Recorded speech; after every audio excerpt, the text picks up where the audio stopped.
Hello everybody and welcome to another session of English Foundational Language with me, Bav Taylor from Indigo Development. For those of you who've seen our previous session, I'd explained that we have got a series of short sessions with the aim that we refine and develop your English language for everyday use. People get in contact with me, drop me an email from all parts of the world. And as I said in the previous session, English could be your second, your third, your fourth language. So the aim here is to give you knowledge and the skills to be able to develop your English, whether it is just to go on holiday. For some of you, it's to move abroad for work. For some of you, it's to become a student in a different country or an English-speaking country.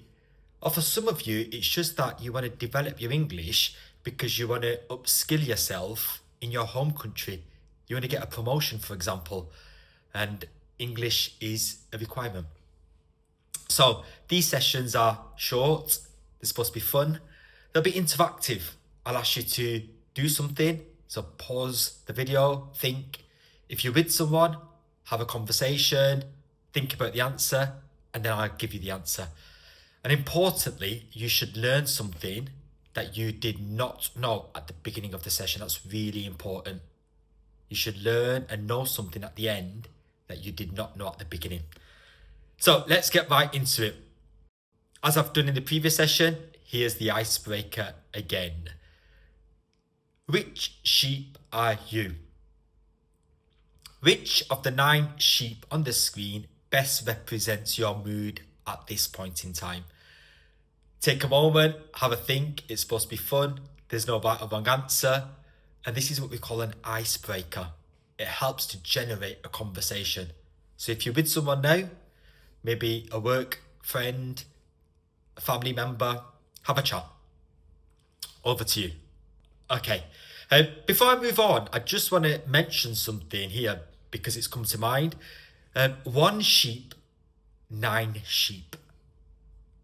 Now, in the English language, when there's more than one, plural, we often add an S. 1 shop, 2 shops. 1 sweet, 2 sweets. 1 car, 2 cars. Usually it's an S, not always, by the way. There are some words where you don't add the S. It doesn't follow that pattern. And actually, sheep is one of them. You say 1 sheep, 2 sheep, 9 sheep. You don't say sheeps. So, if you didn't know that, you've just learnt something. But I thought I'd mention it while it's on the screen. Because some of you might think, why is he not saying sheeps? Because there's more than one. Because correct English, there's 9 sheep. Okay, I ended the previous session talking about idioms, and idioms are phrases in the English language that don't mean exactly what is written. There's a hidden meaning. I'm going to just spend this session going through some with you. Now, they're all weather related. Now, can I say there are so many of these that I can spend days and days and days going through idioms. Now, if you do not come from an English-speaking country, from England, from the United Kingdom, for example, chances are you've probably never heard of some of these. And if you have, the meaning may not be so clear. So, let's go through them. I've got 3. I'm going to give you one. I'm going to ask you to pause the video, have a think, have a conversation if you're with someone, and then I'll go through the answer with you. Idiom 1. Snowed under. Snowed under. What do you think that means? And could you put it into a sentence if it helps? Pause the video, have a think, and then we'll come back. Over to you. So here's the answer. Snowed under means you have too much work. You've got too much work to do. So the example here is, Simran is snowed under at the moment. She has to study, finish her assignment, and has to go to work. So Simran has a lot to do. She's snowed under. it doesn't actually mean she's under the snow. So if you ever hear that phrase, he snowed under or she snowed under, it means they've got too much work. Now, where does this come from? If you think about snow, now some of you may come from part of the world where it never snows, you've never seen snow. I live in England and it does snow, it can snow. And in some parts of England, it snows really heavily. And if it snows, it piles on top of you, you get buried. So this is where the phrase comes from, snowed under. Second one, under the weather. Under the weather. What does it mean? And could you put it into a sentence? Pause the video and then I'll come back and give you the response. Over to you. Okay, under the weather means to feel ill. So if someone is feeling unwell or ill, in England, in the United Kingdom, or in an English-speaking country, someone might say, he's under the weather. I came home early today because I was feeling a bit under the weather. What that means is you came home early because you were not well. Now, where does this come from? I believe it has a nautical reference. What we mean, ships and sea. So when sailors were on the decks, on the top part of a ship, of a boat, and they were feeling unwell, they were told to go under the deck away from poor weather, for example. So under the deck, away from the weather. So this is where I think it comes from. Under the weather. To feel ill. One more. Face like thunder. Face like thunder.